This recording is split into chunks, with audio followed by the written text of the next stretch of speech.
ഇത് മോൾക്ക് വേണ്ടിയിട്ട് അംഗൻവാടിയിൽ നിന്ന് കൊടുത്തൊരു വർക്കാണ്. അപ്പോൾ നമ്മൾ തന്നെ അത് വരയ്ക്കണം, നമ്മുടെ പണിയാണ് അതൊക്കെ. അപ്പോൾ അവരെ കൊണ്ട് ഞാൻ കളർ ചെയ്യിപ്പിച്ചു. മോളെ കൊണ്ട് കുട കളർ ചെയ്യണമെന്ന് പറഞ്ഞിട്ടുണ്ടായിരുന്നു. അപ്പോൾ മോളെ കൊണ്ട് അത് കളർ ചെയ്യിപ്പിച്ചു. വലിയ കുഴപ്പമില്ലാണ്ട് കളർ ചെയ്തിട്ടുണ്ട്. അപ്പോൾ പിന്നെ കുട ഞാൻ വരച്ചേക്കാമെന്ന് വിചാരിച്ചു, അല്ലെങ്കിൽ ഞാൻ തന്നെ വരയ്ക്കണം. അപ്പോൾ അത് ഏതാണ്ട് ഒരുവിധ ഷേപ്പൊക്കെ ആയിട്ടുണ്ട് കേട്ടോ. പിന്നെ ഏത് കളർ യൂസ് ചെയ്യുമെന്നുള്ള കൺഫ്യൂഷനായി. എനിക്കാണെച്ചെങ്കിൽ റെഡ് കളറ് ഭയങ്കര ഇഷ്ടമുള്ളൊരു കളറാണ്, ഫേവറേറ്റാണ്.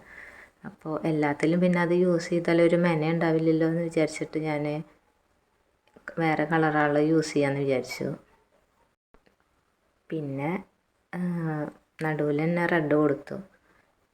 പിന്നെ 2 സൈഡിൽ വയലറ്റ് കൊടുക്കാമെന്ന് വിചാരിച്ചു. പിന്നെ പിങ്ക് അങ്ങനെ ആക്കിയെടുത്തു. വലിയ കുഴപ്പമില്ലാണ്ട് കിട്ടിയിരുന്നു കേട്ടോ. വലിയ അങ്ങനെ അലമ്പൊന്നും ആയില്ല, എന്തോ ഭാഗ്യത്തിന്. നമ്മൾ ആദ്യമായിട്ടാണ് ഇങ്ങനെ വരച്ചിട്ട് വലിയ ഇതൊക്കെ ആവുന്നത്. എന്താ വെച്ചെങ്കിൽ 4 ആൾ കാണുന്നതല്ലേ, നമുക്കൊരു ചമ്മലല്ലേ.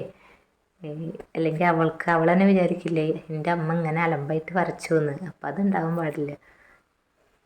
അപ്പോൾ വലിയ കുഴപ്പമില്ലാണ്ട് കൊടുത്തിട്ടുണ്ടായിരുന്നു കേട്ടോ. അപ്പോൾ ഒരു സമാധാനം, സന്തോഷം തോന്നി ആ കുട കണ്ടപ്പോൾ. എൻ്റെ മനസ്സിൽ ഇത്ര വലിയ കലാകാരി ഒളിഞ്ഞിരിപ്പുണ്ടായിരുന്നു എന്നൊക്കെ തോന്നി. സത്യം പറയാലോ, എനിക്ക് ഇങ്ങനെ വരയ്ക്കണ പരിപാടിയൊന്നും അറിയില്ല. എന്ന് വെച്ച് കഴിഞ്ഞാൽ കഴിവ് നമുക്ക് കിട്ടിയിട്ടില്ല ചെറുപ്പത്തിൽ.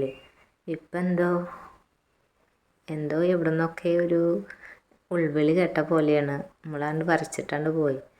എല്ലാവരുടെയും കാര്യം അങ്ങനെ തന്നെയാവും. എല്ലാവരുടെയും ഉള്ളിൻ്റെ ഉള്ളിലൊരു കലാകാരന്മാരോ കലാകാരിയോ ഉണ്ടായിരിക്കും, നമ്മളത് തിരിച്ചറിയാറില്ല.